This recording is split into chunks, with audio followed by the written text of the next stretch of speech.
श्री गणेशाय नमः। वक्रतुंड महाकाय सूर्यकोटि समप्रभ निर्विघ्नं कुरु मे देव सर्वकार्येषु सर्वदा। गुरुर्ब्रह्मा गुरुर्विष्णू गुरुर्देवो महेश्वरः गुरुस्साक्षात् परब्रह्म तस्मै श्री गुरवे नमः। प्रथम गणेशाला वंदन, सरस्वती मातेला वंदन, माझ्या आईवडिलांचं स्मरण करते, गुरूंना वंदन करते आणि आपण सर्व गीताप्रेमी ज्यांच्या हृदयामध्ये भगवंत आहे त्या सर्वांना नमस्कार करून आपण आता गीतेच्या प्रस्तावना आपली चाललेली आहे तीच पूर्ण करण्याचा प्रयत्न करूया। गीतेची प्रार्थना फक्त म्हणते मी। ओम पार्थाय प्रतिबोधितां भगवता नारायणेन स्वयं व्यासेन ग्रथितां पुराणमुनिना मध्ये महाभारतम् अद्वैतामृतवर्षिणीं भगवतीम् अष्टादशाध्यायिनीम् अम्ब त्वामनुसन्दधामि भगवद्गीते भवद्वेषिणीम्। नमोऽस्तु ते व्यासविशालबुद्धे फुल्लारविन्दायतपत्रनेत्र येन त्वया भारततैलपूर्णः प्रज्वालितो ज्ञानमयः प्रदीपः। प्रपन्नपारिजाताय तोत्रवेत्रैकपाणये ज्ञानमुद्राय कृष्णाय गीतामृतदुहे नमः। वसुदेवसुतं देवं कंसचाणूरमर्दनं देवकी परमानन्दं कृष्णं वन्दे जगद्गुरुं। भीष्मद्रोणतटा जयद्रथजला गान्धारनीलोत्पला शल्यग्राहवती कृपेण वहनी कर्णेन वेलाकुला। अश्वत्थामविकर्णघोरमकरा दुर्योधनावर्तिनी सोत्तीर्णा खलु पाण्डवैरणनदी कैवर्तकः केशवः। पाराशर्यवचः सरोजममलं गीतार्थगन्धोत्कटं नानाख्यानककेसरं हरिकथा सम्बोधनाबोधितं। लोके सज्जनषट्पदैरहरः पेपीयमानं मुदा भूयाद्भारतपङ्कजं कलिमल प्रध्वंसिनः श्रेयसे। मूकं करोति वाचालं पङ्गुल्लङ्घयते गिरिं यत्कृपातमहं वन्दे परमानन्दमाधवम्। अथ गीतामाहात्म्यं। गीताशास्त्रमिदं पुण्यं यः पठेत् प्रयतः पुमान् विष्णोः पदमवाप्नोति भयशोकादिवर्जितः। गीताध्ययनशीलस्य प्राणायामपरस्य च नैव सन्ति हि पापानि पूर्वजन्मकृतानि च। मलनिर्मोचनं पुंसां जलस्नानं दिने दिने सकृद्गीताम्भसि स्नानं संसारमलनाशनं। गीता सुगीता कर्तव्या किमन्यैः शास्त्रविस्तरैः या स्वयं पद्मनाभस्य मुखपद्माद्विनिसृता। भारतामृतसर्वस्वं विष्णोर्वक्त्राद्विनिसृतं। गीता गङ्गोदकं पीत्वा पुनर्जन्म न विद्यते। सर्वोपनिषदो गावो दुग्धा गोपालनन्दनः। पार्थो वत्ससुधीर्भोक्ता दुग्धं गीतामृतं महत्। एकं शास्त्रं देवकीपुत्रगीतम् एको देवो देवकीपुत्र एव। एको मन्त्रस्तस्य नामानि यानि कर्मापेकं तस्य देवस्य सेवा। अथ ध्यानं। शान्ताकारं भुजगशयनं पद्मनाभं सुरेशं विश्वाधारं गगनसदृशं मेघवर्णं शुभांगं लक्ष्मीकान्तं कमलनयनं योगिविद्यानगम्यं वन्दे विष्णुं भवभयहरं सर्वलोकैकनाथं। यं ब्रह्मा वरुणेन्द्ररुद्रमरुतः स्तुन्वन्ति दिव्यैस्तवैर्वेदैः साङ्गपदक्रमोपनिषदैर्गायन्ति यं सामगाः। ध्यानावस्थिततद्गतेन मनसा पश्यन्ति यं योगिनो यस्यान्तं न विदुःसुरासुरगणा देवाय तस्मै नमः देवाय तस्मै नमः. ओम तत्सत् श्रीकृष्णार्पणमस्तु. मागच्या वेळेस आपण गीतेची प्रार्थना, गीता महात्म्य या सगळ्याचा अर्थ बघितला होता, म्हणून आज ते वाचलं मी मुद्दाम. आणि दरवेळेसच गीतेची प्रार्थना आणि महात्म्य म्हणायलाच पाहिजे. तर त्याच्यानंतर आपण तो अर्थ बघितला आणि गीतेच्या प्रस्तावनेकडे गेलो होतो की गीता का महत्त्वाची आहे, गीतेचं बहिरंग काय, भगीतेचं अंतरंग काय, त्याच्यामध्ये मग अवतार कल्पना काय आहे, अवतार म्हणजे काय हे आपण पाहिलं होतं. अनेक विषय आपले, भगवंत कोणाला म्हणतात हे झालं होतं. गीतेमध्ये किती अध्याय आहेत, गीतेचा वक्ता कोण आहे, श्रोता कोण आहे, आणि प्रस्थानत्रयी कशी आहे गीता, हे विषय आपले मागच्या वेळेस झाले होते. आता आपल्याला बघायचं आहे गीतेतील अनुबंध चतुष्टय. कुठलाही ग्रंथ असो त्या ग्रंथाला अनुबंध चतुष्टय असतो, म्हणजे 4 गोष्टी असतात. त्याच्यामध्ये काय असतं, अधिकारी असतो, नंतर विषय असतो, प्रयोजन असतं आणि संबंध असतो. याला म्हणतात अनुबंध चतुष्टय, म्हणजे 4 गोष्टी. तर मग गीता हे थोर शास्त्र आहे आपल्याला माहीतच आहे.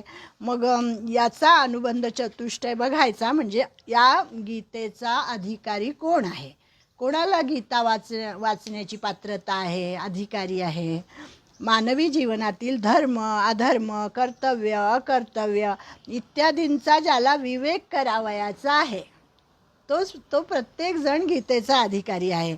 आपले आयुष्य नीती सदाचारावर जावे असं ज्याला वाटतं, अध्यात्मशास्त्र ज्याला समजून घ्यायची इच्छा आहे आणि त्या अध्यात्मशास्त्रानुसार आपलं जीवन प्रवाह चालवावा असं ज्याला वाटतं, तो प्रत्येक जीव हा गीताशास्त्राचा अधिकारी आहे.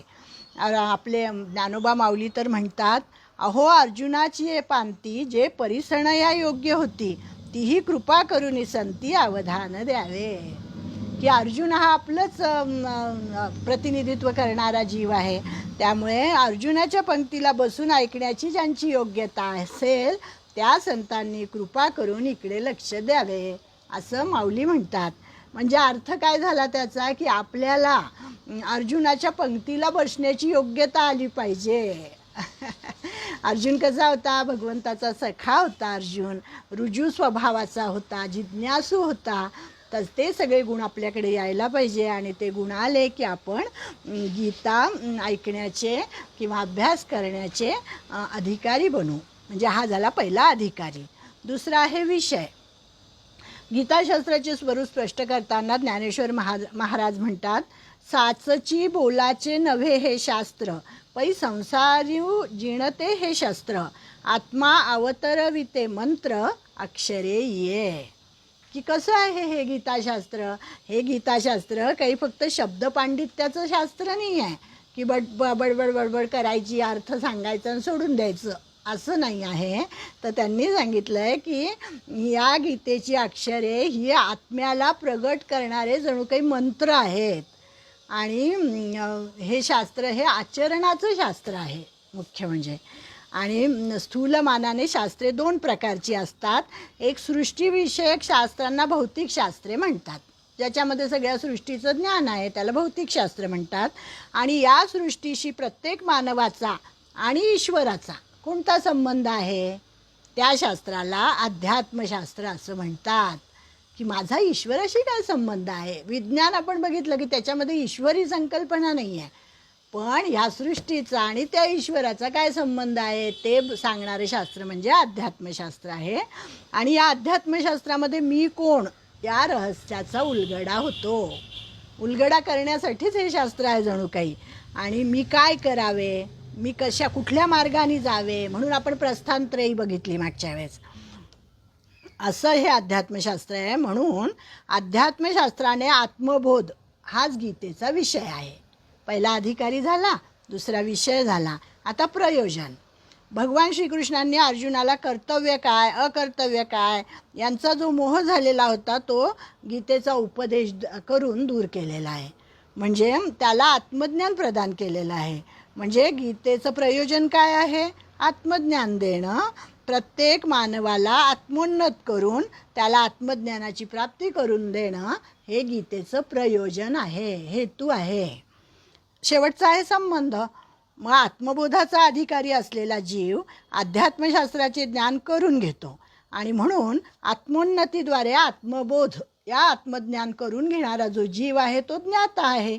आणि अध्यात्मशास्त्र याद्वारे भगवान श्रीकृष्ण या ज्ञेयाचे स्वरूप तो जाणतो. म्हणजे भगवान श्रीकृष्ण म्हणजे ज्ञेय आहे, ज्याला जाणून घ्यायचं ते, आणि हा ज्ञाता आहे जीव, ज्याला ते जाणायचं आहे. असा परस्पर संबंध म्हणजे ज्ञातृज्ञेय संबंध, अधिकारी जीव आणि गीताशास्त्र यांचा असा संबंध आहे असं त्यांनी सांगितलेलं आहे आपल्याला. म्हणजे अनुबंध चतुष्टय आपण बघितला, कुठल्याही ग्रंथाला तो असतो. नंतर गीतेतील षड्लिंगे म्हणजे लिंग म्हणजे हेतू सांगितलेला इथे, चिन्ह किंवा तात्पर्य.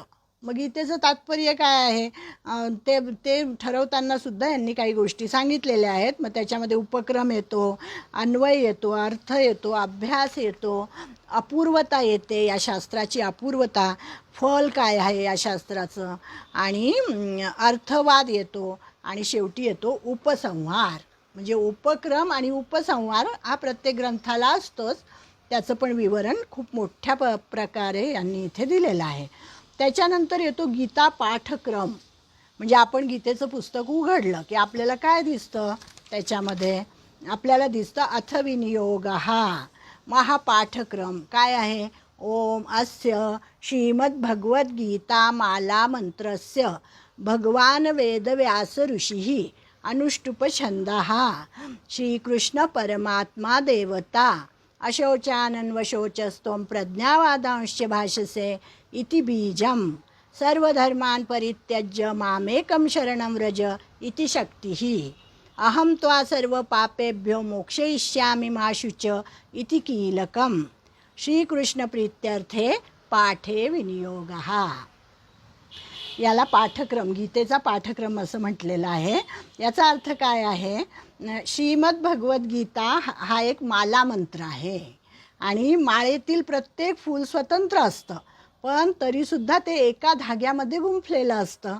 त्याप्रमाणे पंखाने लावला, त्याप्रमाणे परमात्मा रूपामध्ये श्रीकृष्ण रूप धाग्यामध्ये बघा, परमात्म रूपात श्रीकृष्ण रूप धाग्यामध्ये प्रत्येक मंत्र गुंफलेला आहे असं त्यांनी सांगितलं आहे. मननात त्रायते इति मंत्र. हा मंत्राची व्याख्या काय की ज्याच्या मननाने संसार सागर तरून जाता येतो त्याला मंत्र असं म्हणतात. आणि ऋषी महर्षी व्यास या मंत्रमालेचे ऋषी आहेत. सांगितलं आहे ना त्यांनी, ओम अस्य श्रीमद्भगवद्गीता माला मंत्रस्य. माला मंत्र आहे भगवान वेदव्यास ऋषीही. याचे कर्ते कोण आहेत, भगवान वेदव्यास आहेत. त्यानंतर ऋषी कोणाला म्हणायचं की ज्यांना परमात्म्याचं ज्ञान झालेलं आहे त्यांना ऋषी असं म्हणतात. त्यानंतर आहे अनुष्टुप छंद. हा छंद म्हणजे काय की ज्यामुळे अंतरीचा भाव शुद्ध होतो. गीता वाचल्यानंतर आपल्याला छानच वाटतं ना, आनंद होतो आपल्याला.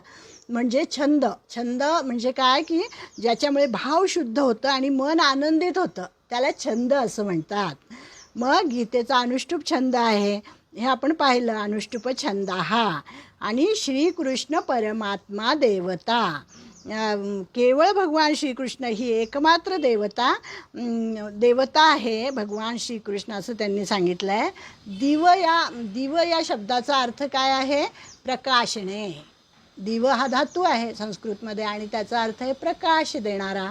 मग त्यांनी अधिक माहिती आपल्याला काय दिली आहे की सृष्टीचा प्रलय झाला तरीसुद्धा केवळ भगवान श्रीकृष्ण ही एकमात्र देवता प्रकाशित राहील. म्हणून कृष्ण स्वरूपाचे विवेचन करताना असंही सांगितलं आहे की कृष हा धातू आहे त्याच्यामध्ये.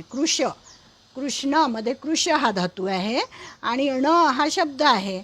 तर कृष हा धातू सत्तावाचक आहे आणि सत्ता म्हणजे आनंद, आणि न हा शब्द आनंदवाचक आहे. सत्ता अधिक आनंद यांचा समन्वय म्हणजे परब्रह्माचं स्वरूप आहे. म्हणजे सत्ता त्याची आहे आणि आनंद देणारा पण तो आहे, म्हणून तो कृष्ण आहे. कृष्णाचा अजून एक अर्थ होतो, कृष्ण कर्षयती, म्हणजे जो आकर्षित करून घेतो, सगळ्या जीवांना आपल्याकडे आकर्षित करून घेतो, त्यालाही कृष्ण असं म्हणतात. मग असा अशी ही श्रीकृष्ण देवता या गीतेची आहे.